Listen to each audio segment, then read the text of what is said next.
Peter Adamson, and you're listening to the History of Philosophy podcast, brought to you with the support of the Philosophy Department at King's College London and the LMU in Munich.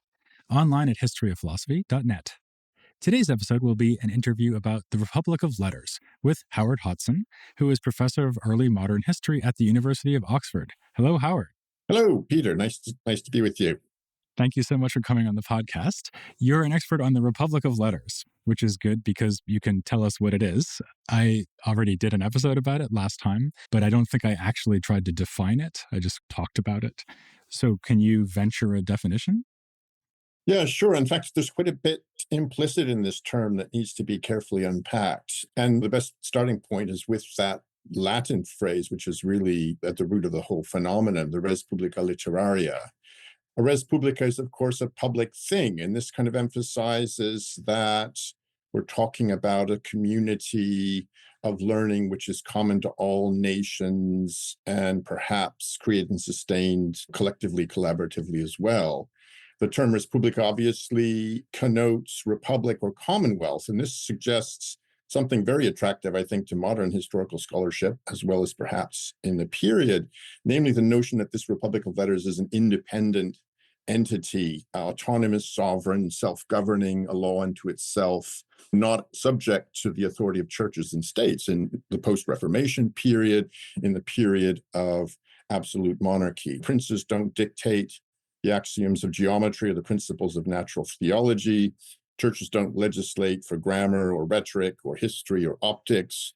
This is a republic in which the laws are made by the citizens themselves. And the fact that it's self-governing in this way, in authority shared in proportion to an individual's intellectual merit and contribution, also gives it this resonance of being a meritocratic ideal. So that's the sort of res publica side of the notion, and part of the reason why it's so attractive, because this is the way in which we academics prefer to think of ourselves even today. Literaria is also really important to define carefully. The standard English translation of the Republic of Letters, along with the French République des Lettres, suggests that we're talking about a republic of letters in the sense of epistles. And of course, epistolary communication is a really characteristic feature of the Republic of Letters. It's informal, it's very personal, it reflects on all kinds of different matters. There's this notion that a letter needs to be answered, so reciprocity is a really important principle. There is some legitimacy in focusing, as I think we'll probably do in this little conversation, on letters, that is to say, epistles. But of course, literary effectively means lettered or learned. The German phrase is the Gelehrtenrepublik, the Republic of the Learned. And there are many other Latin terms which were used at least as much as Republic of Letters in the period. Orbis eruditorum, the world of the learned, the Sodalitas doctorum, the fraternity of the learned, the Mundus literarius, the learned world, and this kind of thing. And of course, the other thing to bear in mind is that letters doesn't merely mean literary pursuits in the narrow sense of belles lettres. It means the whole of learning in the natural and social sciences, mathematics, history, medicine, law, and so on, although not primarily sacred letters. Theology, of course, is very much policed, particularly in the post-Reformation period. But this is learning associated with letters, which means liberal learning, that is to say, in the classical sense of primarily literary and cerebral, as opposed to the sort of vulgar mechanical or manual arts. So you're sidelining certain kinds of learning, which are, of course, going to be really important to the advent of modern science, but are not, as it were, full members of the Republic of Letters in this period. And this will probably feature again in our discussion, because you'll see where these kind of borderline cases crop up. I really like that point that there's a kind of conceptual connection to the liberal arts, because the idea of a republic obviously goes together with the idea of freedom. Right? It absolutely does. And it connotes the Roman Republic. And this is one of the reasons why, for instance, Cicero is the sort of standard of Latinity, particularly in the 16th century Republic of Letters. There's a really quite explicit evocation of that Republican phase of Roman. Okay, now, as I said, you are an expert on this whole phenomenon, and that means that you've had to come to grips with an absolutely staggering amount of material. And I think this is actually going to be a feature of the history of early modern philosophy as we go forward, that we're suddenly grappling with a period where there's so much text to deal with, more than anyone could really ever hope to read in a single lifetime. And I guess maybe partially for that reason, you've been involved in an initiative to digitally catalog the letters from this period, letters in the sense of epistles. Can you tell us a little bit more about that? What was the motivation and what you're trying to do? Yeah, about 15 years ago, a kind of wonderful symbiosis occurred to many of us between the sort of communications revolution of the early modern period and the communications revolution of the 20th, 21st century. We're talking about a time where the capacity of ordinary people to distribute correspondence across and beyond the length and breadth of Europe was rendered more accessible, was rendered more affordable.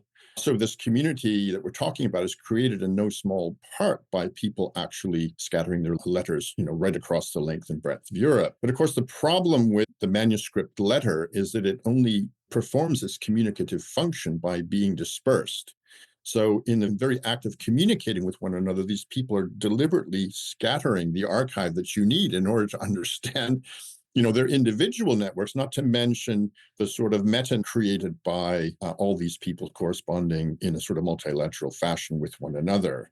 So this is where, IT comes in. The ongoing revolution in digital communication provides really for the first time an adequate medium for reassembling material dispersed by the earlier revolution postal communication. And this has led directly to this research project, Early Modern Letters Online, which, yes, is designed to create the digital framework for a collaboratively populated union catalog of the Republic of Letters. Now, as you've suggested, this is an enormous enterprise, and to make it even more complicated, the boundaries of the Republic of Letters are very indistinct. Many of these people wear many different hats. Their communication is mixed in with all kinds of other forms of epistolary communication. But we've created not merely a digital environment, but also, I'd like to think, a culture of collaboration, which is, as it were, quite redolent of the original Republic of Letters itself,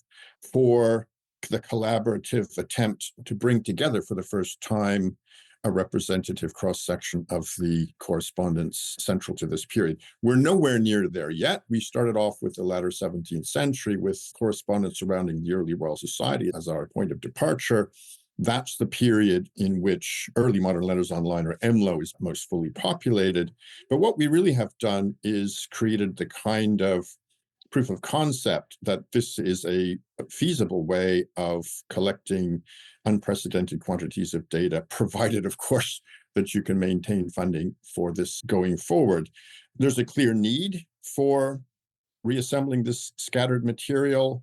There's a relatively simple means for doing so.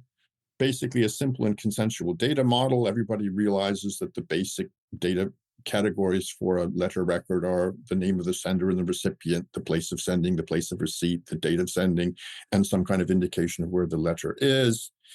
Clear benefits to contributors. You no longer need to devise your own data model, your own metadata standards to build or maintain a database and a website. Clear benefits for more passive users as well, to be able to search a growing body of material, and endless opportunities for further enhancement, not just in terms of the numerical quantity of data, but also with the sort of search and visualization capacities. And above all, the capacity to begin using social network analysis and other things in order to try to map out the patterns formed when multiple correspondences are brought together. We have hundreds and hundreds of catalogs from hundreds and hundreds of users, over 200,000 letter records on EMLO at the moment. And by the end of the year, when we publish slightly less fully curated data from the Tudor and Stuart State Papers, we'll be approaching the 500,000 letter mark. So a lot has been accomplished, but there's still an enormous amount of work to do. It's amazing. I actually have a question about what you've seen in terms of the data there, because you mentioned actually at the beginning of that answer that we're talking about a pan-European phenomenon, and I treated it that way in my discussion last time as well.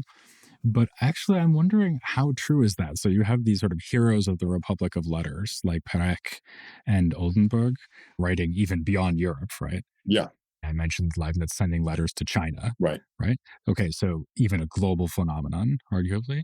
But then I'm wondering, well, is that because there are these 10 guys in the whole 17th century who do that, but actually almost everyone is just writing to a smaller circle of friends in rural France plus Paris? I mean, how typical was that? That's an excellent question. I mean, here, of course, we're interrogating the distance between the ideal of the Republic of Letters, morally, politically, intellectually, and geographically and confessionally, and its actual reality. And one of the great advantages of getting well curated data, which is actually geolocated, is of course that you can then map it for the first time in its time. And it's such a revelation each and every time you do this to see for the first time. Computers are very good at rendering visual, and we're very poor at processing. And, one of the really striking early examples of this was the Mapping the Republic of Letters project at Stanford, where they mapped Voltaire's correspondence and immediately raised the obvious question, where are all the English correspondence? You read the famous Lettres Anglais and you give the impression that England is somehow an important part of Voltaire's world, but it's not evident in his correspondence to near the extent that, as it were, the experts on Voltaire and the French Enlightenment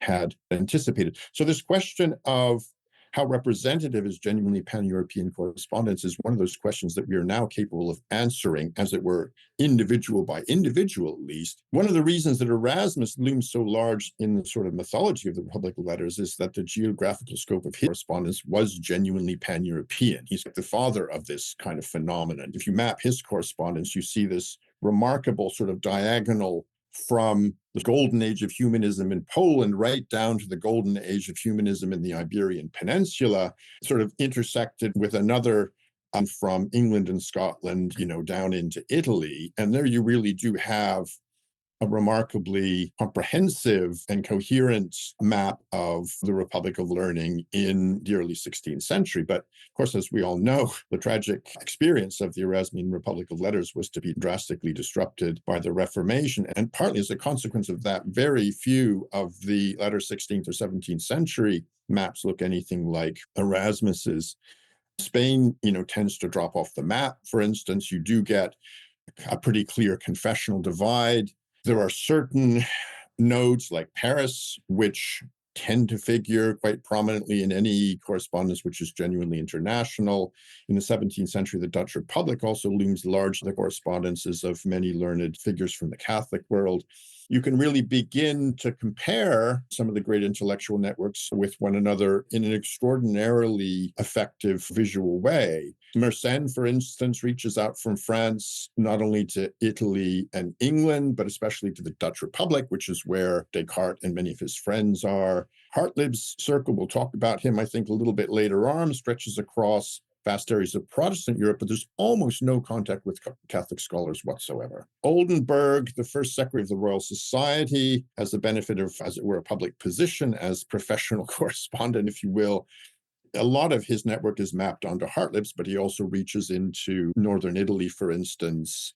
So making some headway into reclaiming genuine cross-fertilization with the Catholic world. Leibniz is a really gigantic exception. I mean, obviously the gigantic quantity of his letters is important, the huge range of his interests, and the fact that his diplomatic as well as intellectual activity brings him into very close contact with Catholic as well as Protestant interlocutors. And he becomes quite famous. I mean, even Voltaire himself in the 18th century regards Leibniz, even though nobody, even to this day, has a clear sense of the full shape of Leibniz's correspondence because we don't have a full data set for that yet. Voltaire is very well aware of the extent to which Leibniz kind of exemplifies in an almost parallel fashion the sort of ideal of the Republic of Letters as a transnational and as a transconfessional, hugely interdisciplinary intellectual enterprise.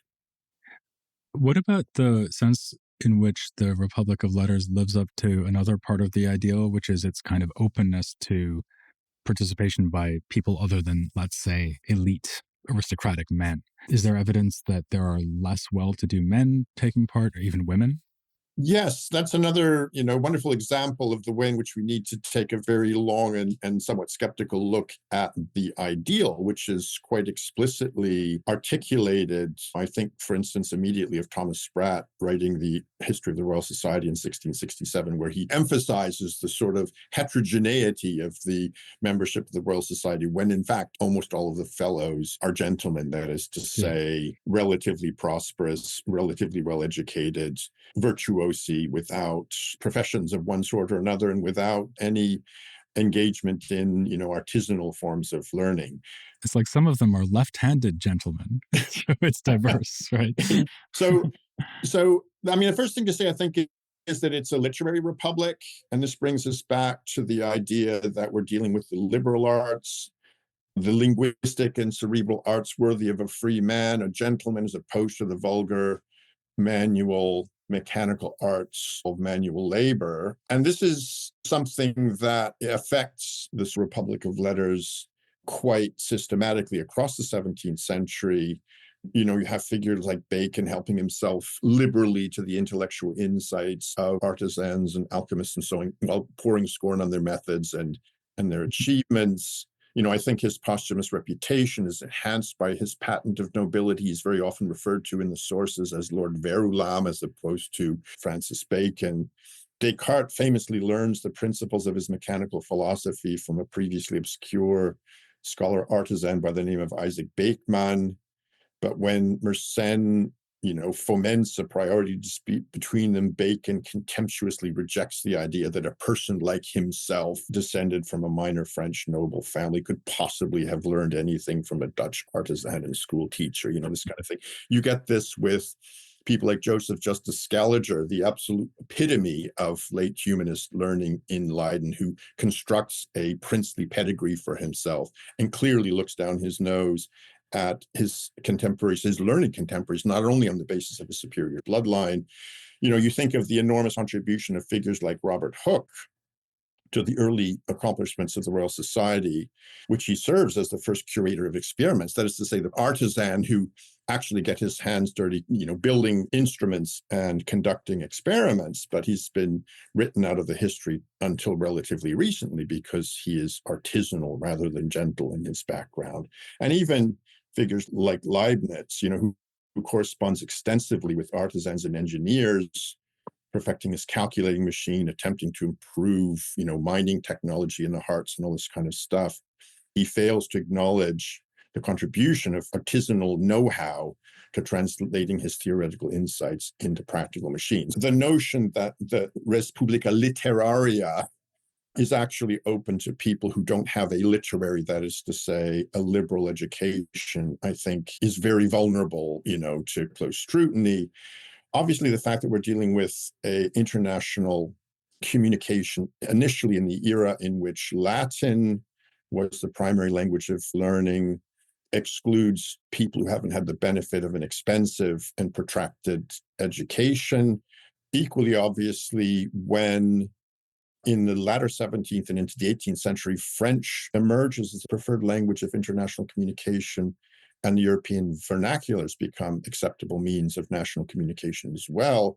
That sort of entry threshold, the linguistic entry threshold, is considerably lowered. And this is one of the reasons why the Republic of Letters is far more accessible to women from about the mid-17th century onwards, and that this is an exceptionally important forum for women's participation in intellectual life and also their letters as a preservation of women's contributions to these discussions. And there are any number of really quite striking examples. One category would be female correspondence of canonical philosophers. One immediately thinks of Descartes' correspondence with Elizabeth of Bohemia, which is one of the primary means that we know, for instance, about his ethical thought, or Leibniz's correspondence with Elizabeth's sister, the Duchess and later Electress of Hanover, Sophie, and Sophie's daughter, Queen Sophie Charlotte of Prussia. But there are lots and lots of other examples in these networks of female correspondence. Robert Boyle's sister, Catherine Jones, Viscount Ranelagh, John Dury's wife, another member of the Hartlib circle, Dorothy Moore, as examples. And then, really at every phase, women who are celebrated for their learning quite independently of their correspondence with men. I mean, Anna Maria van Schoorman is a famous Dutch Protestant example, possibly the first woman to attend university lectures in Utrecht. Ellen Lucrezia Corona Piscopia, the first woman awarded a doctorate in philosophy at the University of Padua. And then, of course, you get into the 18th century and the famous salon hostesses, people like Francois de Graffigny, who was also an internationally renowned novelist, not to mention great political figures like Catherine of Russia. In fact, we have a whole separate section of EMLO, which we call WEMLO, Women's Early Modern Letters Online, which is precisely about collecting the correspondence of women in this period as such a vital record of their literary activity. And we have a large and growing collection of catalogs of women who participate directly in the intellectual affairs, mostly from the mid-17th century onwards. Yeah, this is a very striking contrast to what we see with existing institutions of higher learning, so the universities, which obviously didn't admit women for the most part, although you just mentioned Piscopia, who got a doctorate in Padua. So I think this takes us to another thing that people always say about the Republic of Letters, which is that it creates this informal virtual space for doing scientific and philosophical and literary discussion, intellectual inquiry outside of an institutional setting. Is that right? I mean, is it another feature of the Republic that's a little bit overblown? The early modern universities have suffered from a great deal of bad press, partly because every single generation of intellectual innovators describes what they're doing in contradistinction to what they learned when they were, young people at university. The Renaissance humanists, the Reformation theologians, proponents of the new philosophy, Enlightenment philosophers, they all do the same thing.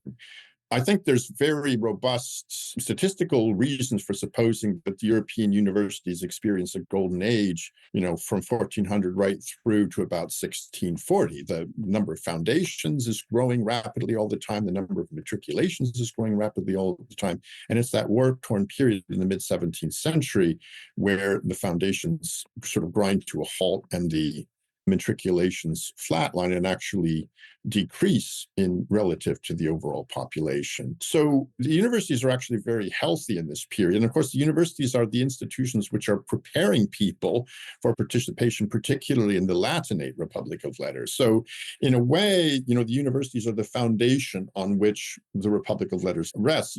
It's worth remembering that the universities are, in fact, a literary republic. If you matriculated in Oxford University in the 17th century, you wore your academic vestments and your mortarboard out into the street to indicate to the local townspeople that you were in Oxford, but not of Oxford. You were not subject to the authority of the civil magistrate. There's a special room in the sort of Bodleian Library complex called the Chancellor's Court, where the chancellor exercised justice over the matriculated members of the university community. So they were legally an independent republic. And so there's a sense in which the Republic of Letters kind of floats on top of what is actually a legally constituted republic right across Europe. And that universities are preparing people for participation. One of the ways in which letters circulated as well was people traveling to and from universities and all this kind of thing. So there's actually quite a close symbiotic relationship, at least sort of for the first half of the early modern period. But there's also a really important division of labor. The fundamental purpose of the university was the transmission of received learning, preferably in terms of some kind of coherent worldview, which, could be put to use by university students in later life. And, the 17th century in particular is the period in which that sort of Aristotelian, Ptolemaic, Galenic synthesis is coming apart at the seams, is increasingly subject to all kinds of increasingly devastating criticisms, but there's not yet an equally authoritative and equally comprehensive and equally coherent alternative worldview to put in its place. So the members of the university community are compelled, as it were, to continue to work within that received worldview because it's the only coherent worldview that they can pass on to their students. And this is where I think the Republic of Letters takes on a rather different form because, I mean, as particularly evident, for instance, with Baconian sort of empirical, experimental natural philosophy, it's not an alternative philosophical system. It's just a method which, if applied, will hopefully generate, in the fullness of time, an alternative philosophical system. And it's going to proceed very slowly and in a very piecemeal way, right? Which is not appropriate for university instruction. So then you get not only the Republic of Letters, where people are dismantling the received worldview and experimenting with various alternatives to it, but you also get alternative institutional foundations like the scientific societies and academies, where that incredibly slow, piecemeal demolition and reconstruction of alternative worldviews can take place without the necessity of communicating something coherent to the next generation of students. In other words, the great benefit which the Republic of Letters has is that it is free of that pedagogical imperative, that need to transmit a coherent worldview, and therefore it can undertake a much more critical approach and a much more piecemeal approach to constructing alternative worldview. Yeah, it seems like the modern day university is sort of a combination of the two, right? So you have undergraduate education is the kind of received wisdom. And then on top of that, you have doctoral programs and the research aspects of the modern day Yeah, university. no, that's an excellent point. And really, that's a product of the German universities of the 19th century, right? That the PhD is a German invention, and the university as a research institution, as well as a teaching institution, is something that really comes once our sort of golden age of the Republic of Letters is over. That's one of the sort of watersheds that distinguishes this early modern intellectual culture and academic culture from, fully fledged modernity. Speaking of Germany, didn't want to stop until we discussed a couple of more specific figures who you've worked on. And I thought one of them could be Leibniz. So this is anticipating our coverage of him, which will come much later when I get to the series of podcasts on early modern philosophy in Germany. I did mention him in the last episode. So I talked about him sending letters all over the place to learn about languages. But maybe you could give us another example or two about Leibniz's letters and how they tell us about his thought. The first, an obvious thing to say about Leibniz is that his correspondence is a different order of magnitude than any other intellectual figure of the 17th century.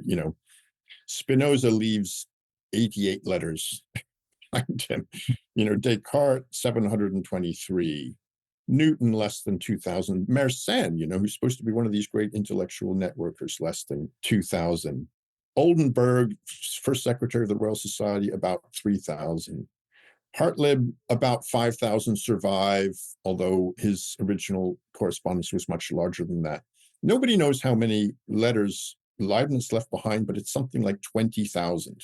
So it is an absolutely gigantic sum. And of course, the other thing about Leibniz's correspondence is that it's incredibly encyclopedic. I mean, as is his thinking, it's not confined to philosophy and mathematics and science. It also, of course, spills over into diplomacy and into history and into law and all kinds of other disciplines as well. But, the other really striking aspect of it is the indispensable nature of consulting Leibniz's correspondence in order to work out his thought on any particular issue. He has this all-embracing network of mutually independent conceptions, inextricably related to one another, but it's constantly in flux, it's constantly developing, and it's never captured in some kind of all-embracing synthetic masterwork. And this is partly because for Leibniz, philosophy is a very social activity. And I think it's really useful to contrast him with Descartes. This famous image of Descartes immured in his stove-heated room, isolated from the world, insulated from all external stimuli, engaging in pure introspection. And with this notion that he has the capacity to rebuild a new intellectual world himself, and he closes down the discourse by saying, well, if people ask me how they can contribute, he basically says, just send money, but otherwise leave me alone, because this is something I have to do myself. Well, Leibniz is a later generation, and he's a fully fledged member of this Republic of Letters, understood not merely in correspondence, but also books and journals and visitors and letters, constantly interrupting and deflecting his flow of thoughts, interjecting a kind of chaotic order in which his mind and his pen moves from one subject to another. And because all of his thinking is systematically related, he reads something, he talks with somebody, it changes his metaphysical views, and that has implications for his logic or his mathematics or something like this. So his philosophical thinking is in a constant state of becoming. And of course, the other thing is he's a diplomat, right? So he shows different facets of his synthesis to different people, depending on what he thinks they're going to be, most interested in and disposed to accept. So Leibniz scholars, I think, probably more than any other major canonical thinker, have to read his manuscript fragments and his complete and published works against the backdrop of this constantly shifting discourse he's having in his correspondence. So, in other words, the really striking thing about Leibniz is not merely the sheer volume of his correspondence, but also the centrality of his correspondence to understanding his intellectual evolution and his, as it were, final view on any particular topic. Immensely challenging and immensely rewarding, but above all, as I already suggested, in the views of later people like Voltaire, the perfect representation of the Republic of Letters, precisely insofar as his thinking is constantly being enriched and deflected by commerce, whether in print or in manuscript or through live encounter with people of his generation, pursuing, intellectual innovation across a gigantic front. I have to say, you're making me wonder how I'm going to cover him in podcast form. It's not easy. I can recommend a book or two, but I think you probably know them already. Yes, I do. Yes. Okay. And maybe at the other end of the famousness spectrum, let's talk about a figure you've mentioned a couple of times, and I mentioned him last time too. This is Samuel Hartlib, who's, I think it would be fair to say, not very famous, but you just said we have thousands of letters from him. And he was quite a networker who brought together a lot of intellectuals without producing that much in his own right. Is that right? That's absolutely right. So Hartlib's a central figure in the intellectual circles during the English Civil Wars, the Commonwealth and Protectorate. That is to say, this period in the mid-17th century, 1640 to 1660, where the British Isles temporarily abolishes the monarchy and experiments with republican government. This means, of course, that he fell profoundly out of favor. And it's a very turbulent period, so there's an awful lot going on. His archive is a kind of central archive for documenting a lot of this activity. This means, of course, that he falls profoundly out of favor with the restoration of the Stuart monarchy in 1660. As he lays dying in 1662, his friends are coming in and pilfering a lot of his letters because they didn't want their correspondence to associate with this person. And then his entire archive disappears until in the 1930s, a trunk is found full of 25,000 folios of letters and other papers. It's first studied in the 1940s. It becomes available as scholarship in the 1960s. It's really only interjected into English intellectual history by Charles Webster in the 1970s. And then it's one of the first major correspondence archives to be fully digitized in the 1990s. Now, there's no question that this material, justifies Hartlib's status as one of the great intelligencers of the period, in terms of the variety of material, in terms of the geographical extent of his network, in terms of the fact that he's connected with so many interesting people. And he is related to a number of really crucial developments. The most obvious one being is this kind of intelligencing and coordinating and recruiting to, an alternative philosophical and educational set of objectives crucial for laying the foundation of the Royal Society. The Royal Society, of course, is founded immediately after the Stuart monarchy is reestablished. Leading question, how could this be possible unless its foundations had been laid in the previous period, right? And there's no question that one of his roles, the roles of his circle, is to recruit central figures like Robert Boyle and Henry Oldenburg, to the new philosophy, who are central figures in the early Royal Society. I tend to view his work in a very different light. He is one of a large number of Central European refugees from the 30 Years' War who come to England in the 1630s. And I would argue interject into the English scene ways of going about your intellectual business, which are actually not in any way anticipated by figures like Francis Bacon, who are very often regarded as the sort of architects of the early Royal Society and so on, but are actually indigenous to the places from which people like Hartlib and Oldenburg came. Hartlib comes from a semi-independent city-state, Elbing or Elbląg on the Baltic coast, Oldenburg from Bremen on the North Sea coast. These are tiny polities, the survival of which depends on them networking intensively with one another economically to maintain their prosperity across the dwindling Hanseatic League, politically with other empirical free cities to preserve their political autonomy, confessionally through this archipelago of mostly small Calvinist cities and principalities in the Holy Roman Empire. In other words, networking is what they do. That's how they survive. There's no real equivalent to this in Francis Bacon's New Atlantis or the Novum Organum. It's a very statist notion of intellectual communication where it's very hierarchical and all the information flows into the center.